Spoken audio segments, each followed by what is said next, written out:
कल 7वें चरण की वोटिंग संपन्न हुई और वोटिंग संपन्न होने के बाद में जो शाम को एग्जिट पोल नजर आया, करीब 10 बड़े चैनलों का जो एग्जिट पोल नजर आया, उस एग्जिट पोल को देखकर सब कोई चौंक गए। ऐसा एग्जिट पोल नजर आया। आखिर कैसा ना एग्जिट पोल था, क्यों लोग चौंके?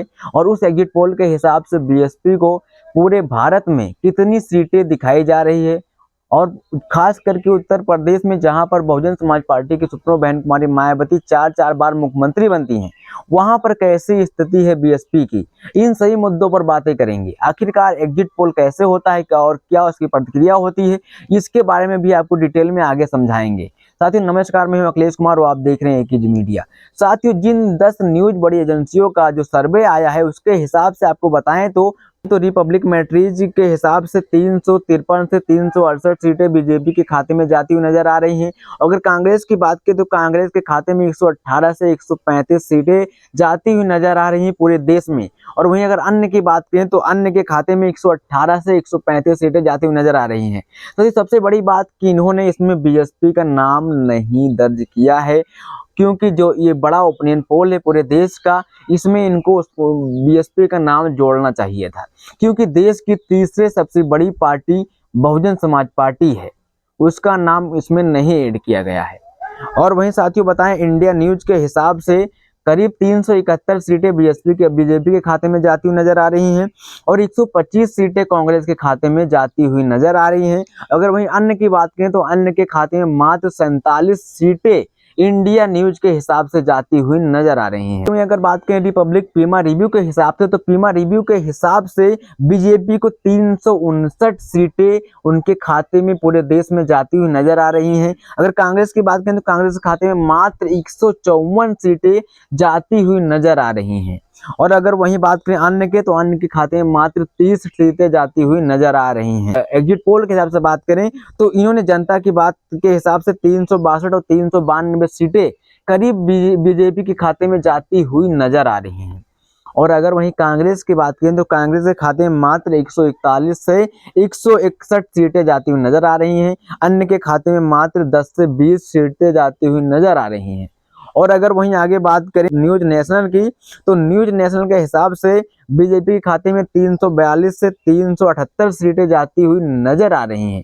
और अगर वहीं आगे बात करें कांग्रेस की, तो कांग्रेस खाते में मात्र 153 से 169 सीटें जाती हुई नजर आ रही है। और अन्य के खातों में मात्र 21 से 23 सीट जाती हुई नजर आ रही है। और अगर वहीं आगे बात करें इंडिया टीवी CNX के मुताबिक, तो इंडिया टीवी के हिसाब से बीजेपी को करीब 371 से 401 सीटें नजर आ रही हैं उनके खाते में जाते हुए। साथियों जो बीजेपी का नारा था 400 पार, इंडिया टीवी के हिसाब से 401 सीटों का अनुमान दिखाया गया है एग्जिट पोल के हिसाब से। साथियों इन्होंने बीजेपी का 400 का नारा जो है उसको पार कर दिया है, 401 सीटें दिखा दी है। वहीं इन्होंने जो कांग्रेस को दिखाया, कांग्रेस को मात्र 109 से 139 सीटें उनके खाते में जाती हुई नजर आ रही हैं। अगर वहीं अन्य की बात करें तो अन्य के खाते में मात्र 10 से 20 सीटें जाती हुई नजर आ रही हैं इंडिया CNX के मुताबिक। साथ ही उन्होंने 400 का पार कर दिया बीजेपी को। सबसे बड़ा ओपिनियन पोल जो आया है बीजेपी के पक्ष में वो इंडिया टीवी का नजर आ रहा है। टाइम्स नाउ के हिसाब से बीजेपी के खाते में करीब 358 सीटें जाती हुई नजर आ रही हैं। और अगर वहीं कांग्रेस की बात करें तो कांग्रेस के खाते में मात्र 132 सीटें जाती हुई नजर आ रही हैं और अन्य के खाते में मात्र 53 सीटें जाती हुई नजर आ रही हैं। बीपीसी वोटर के मुताबिक जाने तो इनके हिसाब से बीजेपी के खाते में 353 से लेकर 383 सीटें जाती हुई नजर आ रही हैं और कांग्रेस के खाते में मात्र 152 से 182 सीटें जाती हुई नजर आ रही हैं। अगर बात करें अन्य के खाते में, तो अन्य के खाते में मात्र 4 से 12 सीटें जाती हुई नजर आ रही हैं। साथ ही ये जो ओपिनियन पोल पूरे देश का आया है, साथियों इन 10 बड़े न्यूज एजेंसियों के मुताबिक अगर देखें तो इन्होंने बीएसपी का उसमें नाम ही नहीं ऐड किया है, बीएसपी को अन्य में डाल रखा है, क्योंकि बीएसपी को ये समझ रहे हैं कि क्षेत्रीय पार्टी है। ऐसा नहीं है, बीएसपी देश की तीसरी सबसे बड़ी राष्ट्रीय पार्टी है, उसका नाम इन्होंने नहीं ऐड किया है। और उसके अलावा अगर आपको बताएं जिस तरीके से इस समय इन्होंने ये जो लिस्ट जारी किया है, इसमें बीजेपी के पक्ष में ये जो ओपिनियन पोल और ये जो एग्जिट पोल है पूरा जाता हुआ नजर आ रहा है। कहीं ना कहीं ऐसा देखा जा सकता है कि बीजेपी ने एक लिस्ट लाके इन न्यूज एजेंसियों को दे दिया है कि इस लिस्ट को आप जाके चला दीजिए और इसी के मुताबिक आप दिखा दीजिए कि इनको इतनी सीटें मिल रही हैं और सबसे टॉप पर बीजेपी चल रही है, इस हिसाब से दिखा रहे हैं।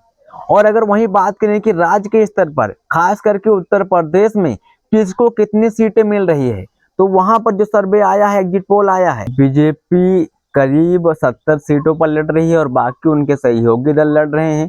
और अगर वहीं बात करें इंडिया अलायंस की, तो इंडिया अलायंस से समाजवादी और कांग्रेस में गठबंधन है, तो कांग्रेस करीब वहां पर 17 सीटों पर लड़ रही है। और वहीं पर अगर समाजवादी की बात करें, समाजवादी वहां पर 62 सीटों पर लड़ती हुई नजर आ रही है।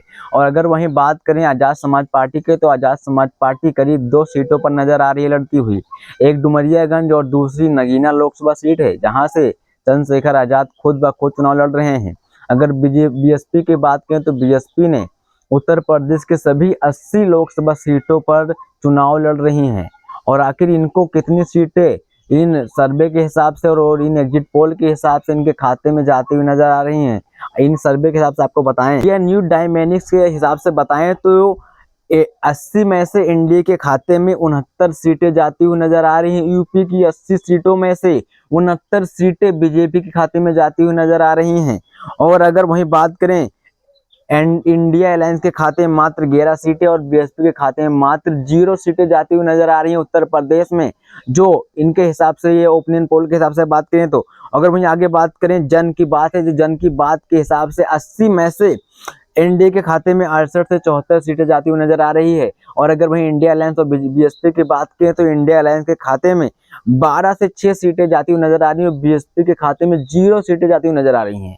और अगर वहीं आगे बात करें नेशनल के हिसाब से बात करें, तो इन्होंने बीजेपी के खाते में करीब 67 सीटें दी है 80 में से।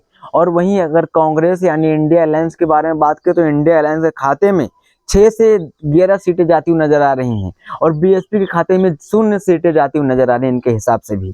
अगर वहीं भारत के पब्लिक भारत मैट्रिज के हिसाब से बात करें, तो एनडीए में 69 से 74 सीटें जाती हुई नजर आ रही हैं 80 में से।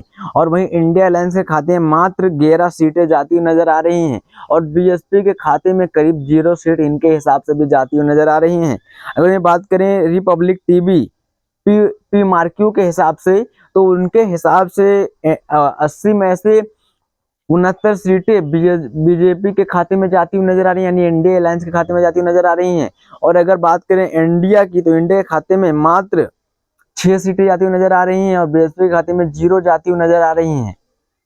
साथ ही ये जो सबसे बड़ा ओपिनियन पोल पब्लिक टीवी के हिसाब से अगर बात करें, तो इनके हिसाब से 80 में से 69 सीटें बीजेपी के खाते में जाती हुई नजर आ रही है, यानी इंडिया अलायंस के खाते में जाती हुई नजर आ रही हैं। अगर वहीं बात करें इंडिया अलायंस और बीएसपी के खाते में, तो इंडिया अलायंस के खाते में 11 सीटें और बीएसपी के खाते में मात्र 0 सीटें जाती हुई नजर आ रही है। साथ ही पूरे भारत में और पूरे उत्तर प्रदेश में इन अगर वो सर्वे के हिसाब से माने और इन एग्जिट पोल के हिसाब से माने, तो बीएसपी के खाते में मात्र 0 सीट जाती हुई नजर आ रही है इनके हिसाब से। साथ ही देश की सबसे बड़ी तीसरी सबसे बड़ी पार्टी जिसके खाते में 0 सीट जाती हुई इनके हिसाब से नजर आ रही है। तो आखिर ये लगता है जो बीजेपी के हिसाब से जो एक लिस्ट बन के आती है, वो लिस्ट केवल इन्होंने अपने चैनल पर चलाई है, इन्होंने कोई एग्जिट पोल नहीं किया है। सारी गोती मीडिया जो है वो बिकाऊ हो चुकी है, ये बात कहना गलत नहीं होगा। इस पर आपकी क्या प्रतिक्रिया जोर दीजिएगा। और जिस तरीके से बीएसपी सुप्रीमो की पार्टी को इतना डाउन और इतना लो क्वालिटी में दिखाया गया, इसके बारे में क्या कुछ कहना है, अपनी प्रतिक्रिया जोर दीजिएगा।